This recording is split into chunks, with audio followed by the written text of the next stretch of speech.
Hello everyone, this is Howard, and today we are interviewing Professor Martin Green from the School of Renewable Energy and Photovoltaics at the University of New South Wales. Hello, Professor Green. We all know that you are the director of the Australian Centre for Advanced Photovoltaics, and you have been dubbed the father of photovoltaics and has constantly been working on improving the performance and efficiency of solar cells, as well as lowering its cost of production. Can you tell us briefly about the basics of solar cells? So in a solar cell, these particles of light interact with the material in the solar cell and release electrons, which are another particle that allow that when you have the flow of electrons, you have electrical current flowing. So you sort of swap, photons get converted into electrons in the material, and then they flow between the cell terminals if you design the cell properly to get all the electrons flowing in the same direction. So it's really quite simple device to use. You just have this thing sitting stationary in sunlight, but the physics, it would have been impossible to understand the physics before the 20th century, when all these developments in quantum mechanics and so on occurred.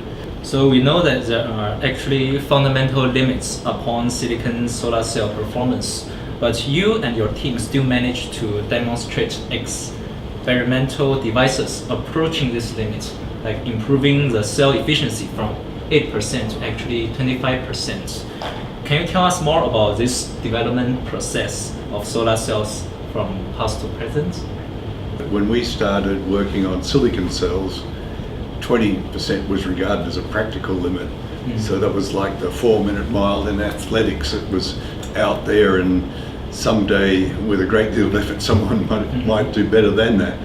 But the best cells were about 17% efficient when we started, and the first target was to try and reach this 20% milestone. Yes. So we reached that a while back, so getting on to 30 years ago now, we got the first 20% efficient cell, and then the objective of the work was to try and push it closer to this more fundamental 30% limit, which was governed by the laws of physics rather than just being an estimate of what might be practically achievable. So were there any challenges or bottlenecks, and how did you and your team manage to get through them?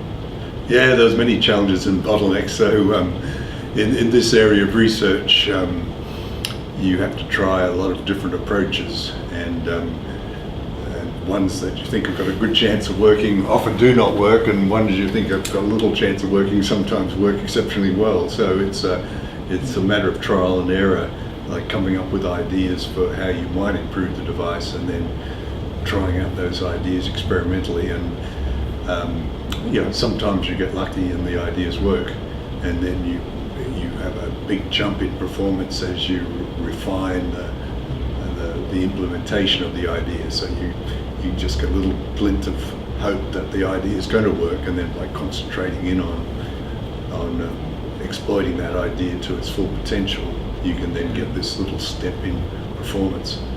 So we moved from 70% to 25% in about 6 or 7 little steps in performance based on a new idea that actually worked experimentally.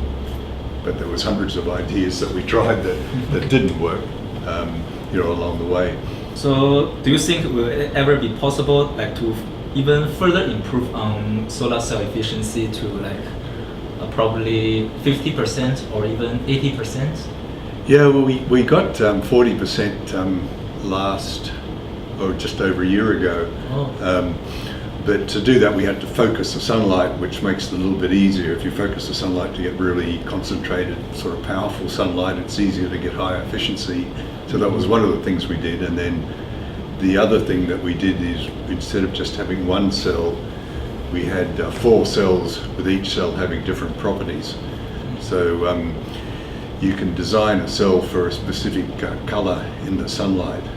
So by having 4 cells, we could have each of the cells was designed for a different color. So one converted blue light very well, another one converted green light, and another one red light, and then the silicon cell converted the rest very efficiently.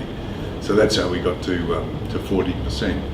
So we can view solar cells as a product of technological advancement, especially these days natural resources are depleting and environmentally friendly technologies are the current trend. So do you think solar technologies can be in every household in one day?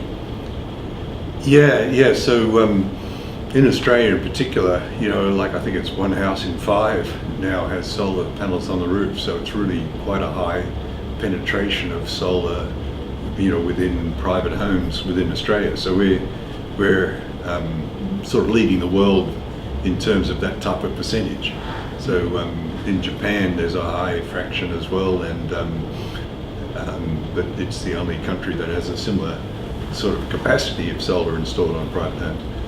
But the other way of using them is in large fields, and Australia was backward in using large fields of solar to generate bulk power rather than just the power for the home. But that's an area that's taking off very quickly now. Yes. So the costs of the cells have come down quite dramatically over the last 5 years or so. And apart from the fact that solar cells are environmentally friendly, in what ways do you think solar cells can change people's life to become even better than now?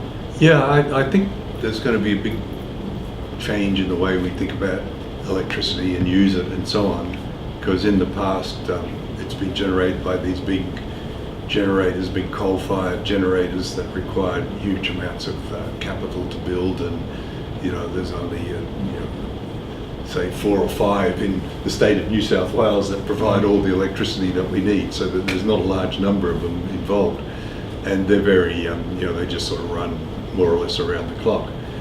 But what's happening now is that with solar you can have the electricity generation more distributed, and private people can get involved in the generation. Yes. And there's also the issue of the solar, of course, is only available during the daylight hours when the sun's up. So there's another issue of matching the electrical loads to the generation source, and that's where things like electronics and like smartphone control of equipment and so on comes in. So it's what's likely to happen is you get much more involved in your use of electricity and determining when you want to use it and how much you want to pay for it and all that kind of thing. Last but not least, what do you think might be the future of solar technology?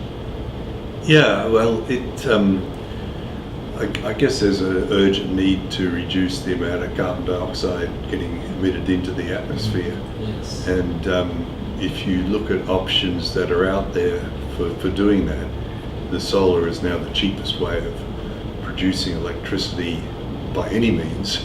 And it also has the advantage of not generating CO2, at least during its operation.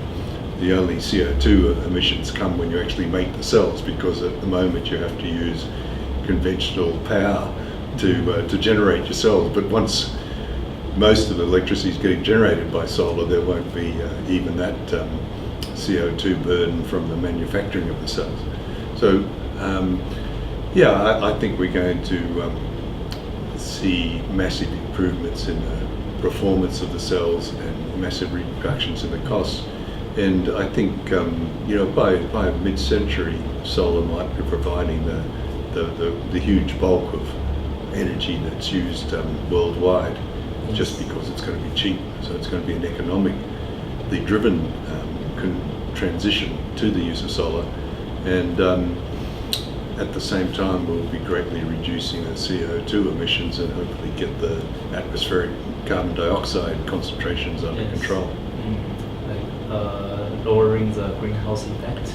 Yeah. So at the moment, it's going to be very difficult to prevent temperatures rising more than less than a couple of degrees centigrade. So, and if we don't do something drastic soon, it's going to rise a lot more than that. So people believe now that we're just on a trajectory where the Arctic ice, in summer is just going to disappear. So we're already reached that stage where we have enough carbon dioxide in the atmosphere that we're just slowly going to lose all the ice in the Arctic, during the summer months at least. Okay. Okay. Yeah. Thank you.